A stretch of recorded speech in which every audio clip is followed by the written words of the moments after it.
Hey everybody, welcome back. Ordinary Average Bob here. Today I'm going to do something a little different as well. The last time I played in the depths, I found my first ember, the large ember. I can take that ember to Andre of Astoria, our first blacksmith, and he can use it to upgrade my weapons, but that brings a good point, or brings up a good subject rather in this game, and that is the subject of embers. What are embers for? How do you use them with blacksmiths? And that's what I'm going to teach you today. Okay everybody, here we are at the bonfire above Andre. Before we go down to see him, though, I want to say a couple of things about blacksmithing in general. You know, blacksmiths really are used for two things in Dark Souls: weapon reinforcement and weapon ascension. Now, reinforcement is simply just taking your weapons and making, you know, right now I've got a +4 spear, so in this case it would be going from +4 to +5. Just bringing it up that level, that's your reinforcement. It makes your weapons stronger, they do more damage, and it also repairs them when you do that. Ascension, on the other hand, is taking them down different paths. So do you want a fire weapon, or a magic weapon, or an occult weapon, or a lightning weapon? You know, these are all paths that are potential in this game. You have to decide where you want to take your weapons and then use the blacksmiths accordingly. Now, you can upgrade your armor at blacksmiths, but they only do reinforcements. You can't have magical armor or lightning armor or fire armor or anything like that. So the armor only goes to +10 in most cases, I believe.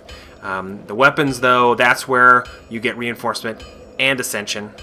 And in order to ascend, you need embers, which we found our ember last time. If you remember, we were in the depths of the undead burg. We found that large ember. So when you have an ember that a blacksmith can use, he is going to know that, and he'll ask you about it. So let's see what he says here.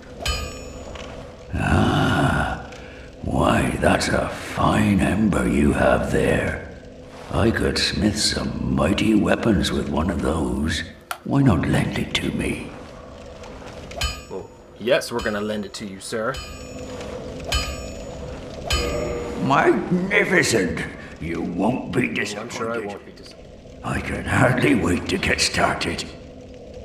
Are you excited? So once we give him that ember, we can ascend our weapons for him. Now, in Andre's case, his ascension can go down a few different paths. What I call the normal path, I guess, is just, you know, your straightforward leveling up your weapon from, you know, +1 all the way up to +15. Now with the large ember, that allows you to go above +5 to +10. So right now Andre can only make weapons to +5 until you give him that large ember. Then it goes from, you know, +6 to +10. You just need the Titanite to do it. Later in the game we'll find a very large ember, which will take them down the normal path all the way up to +15. So that's good. One of the other paths, ascension paths, that you can choose once you reach +5 is the raw path. This makes your weapons stronger. They'll do more damage, but you can only level up a raw weapon to +5. And you know, I found that once I had my weapons upgraded to where I wanted them to be, you know, so we're talking like a fire weapon or a lightning weapon, when I've upgraded those all the way, they're more powerful than raw weapons. So I don't like to use raw weapons personally. That's my choice, but they do make strong weapons. So I gave him that ember. Let's see if we can modify some equipment. Modifying the equipment is what you want to pick in order to ascend your weapons. So in this case here, we've got a winged spear +5, and I could take it up to +6 because I have that ember. Now, if you look over there on the right, you can see that I need one large Titanite shard, and I do not have one. So right now I can't ascend the weapon, but I just want to show you what the possibilities are. If you look over here on the left, you know, right now what's highlighted is you know, sort of the normal path. Oh yeah, if I hit over on the D-pad, it goes into the raw path. Now you can see that it says raw winged spear. Also notice the damage that it does. You know, over here my +5 spear is 129, a raw spear is 148. So that's a significant up in damage. Again, I don't have a large Titanite shard, but you know, so I can't do that right now. So right now my only options for ascension are the raw pathway and then just the normal pathway. This third icon here, that's for taking your weapons back down. So let's say I had upgraded my spear to +9, and I wanted to I reached a point in the game where I could convert it over to a fire weapon or a lightning weapon. I would have to bring it to this icon here, which sort of deconstructs your weapons. It'll bring it back down to that +5 stage, where you can take it down a different ascension path. But the downside to that is you will lose all the resources that you put into the weapon. To take it up to +9, I would have had to use, a lot of Titanite shards to do it, and those would just be all gone. So really be smart about your ascension and your reinforcements, and know where you want to take your weapons so you don't waste any resources. Now there are a couple of other paths that Andre can ascend to, and those are the divine and occult paths. I don't have any of those embers right now, but later on in the game you'll find 3 embers that he can use.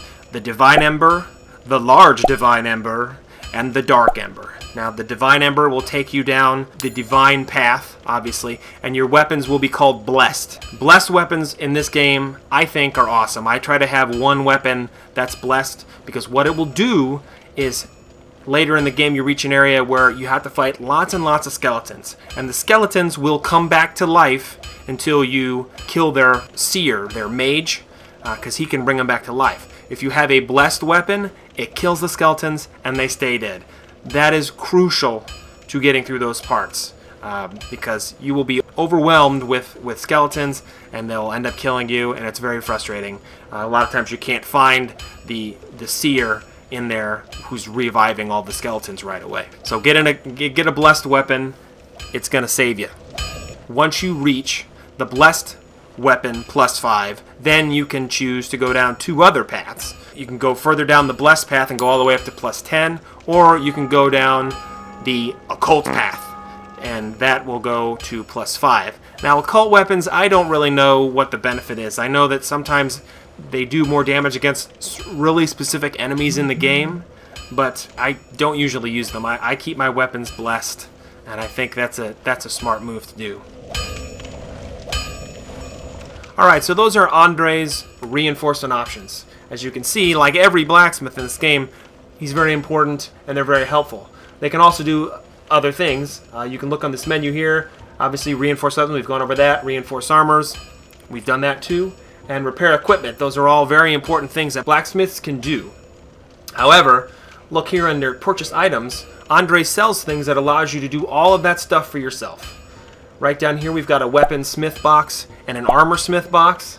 Those allow you to reinforce your weapons and armor at any bonfire at any time yourself. You cannot ascend weapons, so you still need to go to the blacksmiths to do that, but you can upgrade them at any time.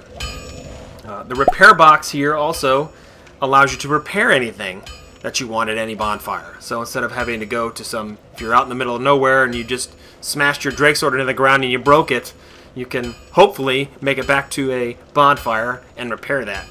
And of course, up here at the top, we have the Crest of Artorias. Now, it costs 20,000 souls. You can see it's very expensive because it's a really helpful item.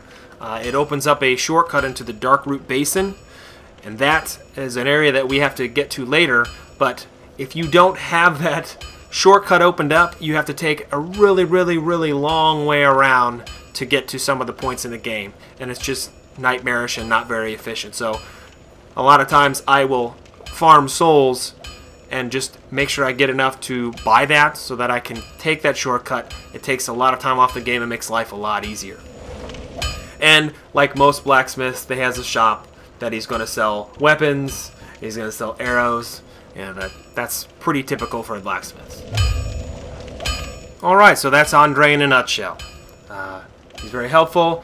He does the normal path, he'll do the raw path, and eventually in the game he'll do the blessed and the occult paths. Very important, and he has lots of great stuff to buy, so make sure you give Andre a visit. Of course, everybody has to, but he's only one of 4 blacksmiths, so I'll be doing a video like this for every blacksmith that I come into once I reach that point in the game. I hope this has been helpful. Thanks, Andre. I'll be seeing you then. Be careful out there. Thank you, kind sir. Okay, everybody, well, that does it for our blacksmithing with Andre video today. I hope that you found it helpful. Please remember that when you're thinking about where you want to take your weapons, how you want to ascend them, what kind of weapons you want, whether they're magic or fire or lightning weapons, that you keep that in mind as you're playing. Save your resources. Don't waste resources because they're hard to come by. If you found this video helpful, please hit the like button. If I screwed anything up, feel free to leave it in the comment section, because we're all here to learn after all. That's what life's all about. And please, don't forget to hit that subscribe button. It's right down there in that corner. Yes, below the video. Please hit it. Until next time, peace out. See you later.